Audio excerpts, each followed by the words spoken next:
ایک بزرگ عالم دین ہے، اس کا نام ہے عبداللہ ابن مبارک رحمہ اللہ۔ جب وہ فوت ہوئی تو حضرت عبداللہ ابن مبارک رحمہ اللہ کو کسی نے خواب میں دیکھا تو ان سے پوچھا کہ اللہ تعالی نے آپ کے ساتھ کیسا معاملہ فرمایا؟ تو عبداللہ ابن مبارک رحمہ اللہ نے فرمایا کہ اللہ تعالی نے مجھ پر بڑا کرم فرمایا، بڑے اونچے درجے عطا فرمائے، بہت نعمتوں سے نوازا، لیکن ہمارے گھر کے سامنے جو لوہار رہتا تھا اس کو جو درجہ ملا وہ درجہ ہمیں نصیب نہ ہوا۔ حالانکہ حضرت عبداللہ ابن مبارک رحمہ اللہ اتنے بڑے بزرگ محدث، اتنے بڑے عالم فقیہ صوفی اور اللہ کے خاص نیک بندے تھے، اس کے باوجود ان کا درجہ لوہار کا ساتھ درجہ نہ ہوا۔ تو اس شخص نے تو لوہار تو جانتا نہیں تھا اور نہ اس کا گھر معلوم تھا، تو اس شخص نے جا کر لوہار کی بیوی سے پوچھا کہ تمہارے شوہر میں کیا ایسی خاص بات تھی جس کے نتیجے میں وہ حضرت عبداللہ ابن مبارک جو بہت بڑا عالم دین تھے اس سے بھی آگے بڑھ گیا، اور حضرت عبداللہ ابن مبارک رحمہ اللہ اس کے درجے پر حسرت کر رہے ہیں۔ تو اس کے بیوی نے کہا کہ وہ کوئی خاص عمل تو نہیں کرتا تھا، سارا دن لوہا پھیرتا رہتا تھا، البتہ اس کے اندر دو باتیں تھیں۔ نمبر ایک بات اس میں ہوتا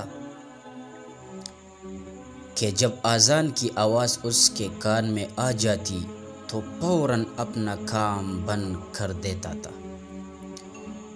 حتیٰ کہ اگر ہتھوڑا مارنے کے لیے سر پر اٹھایا ہوا ہے، اسی وقت اذان کی آواز کان میں پڑی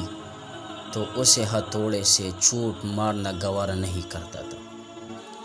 اس اٹھے ہوئے ہتھوڑے کو پیچھے کی طرح ہی پھینک دیتا اور اٹھ کر نماز کے لیے مسجد چلا جاتا تھا۔ اور دوسری بات یہ تھی کہ ہمارے گھر کے سامنے ایک عالم دین حضرت عبداللہ ابن مبارک رحمہ اللہ رہا کرتے تھے، اور رات میں اپنے مکان کی چھت پر اس طرح کھڑے ہو کر نماز پڑھتے تھے جس طرح لکڑی کھڑی ہوئی ہو۔ تو میرا شوہر ان کو دیکھ کر بڑی حسرت کے ساتھ یہ کہتا تھا کہ اللہ تبارک و تعالیٰ نے ان کو معاش سے فراغت عطا فرمائی ہے، اس کے نتیجے میں ساری رات کھڑے ہو کر عبادت کرتے ہیں۔ اگر ہمیں بھی فراغت ہوتی کاش، تو ہم بھی رات کو کچھ عبادت کر لیا کرتے، لیکن معاش سے فکر کی وجہ سے سارا دن لوہا کوٹنے میں گزر جاتا ہے، پھر تھکاوٹ کی وجہ سے رات کو جاگنے کی ہمت نہیں ہوتی، ورنہ ہم بھی تہجد کی کچھ رکعتیں پڑھ لیا کرتے، بس یہ حسرت کیا کرتے تھے۔ تو اس شخص نے یہ سن کر کہا کہ بس یہی بات تھی جن کی وجہ سے اللہ رب العزت نے ان کو وہ درجہ عطا فرمایا جو حضرت عبداللہ ابن مبارک رحمہ اللہ کو نصیب نہ ہوا۔ بہرحال میرے بھائیوں دوستو، حسرت بھی افسوس کرنا انسان کو کہاں سے کہاں پہنچا دیتی ہے۔ تو میرے بھائیوں، حسرت تو حسرت ہوتی ہے نا۔ اللہ رب العزت ہم سب کو آخرت کی فکر، ہمیں صحیح عبادت کرنے کی توفیق عطا فرمائے، آمین ثم آمین۔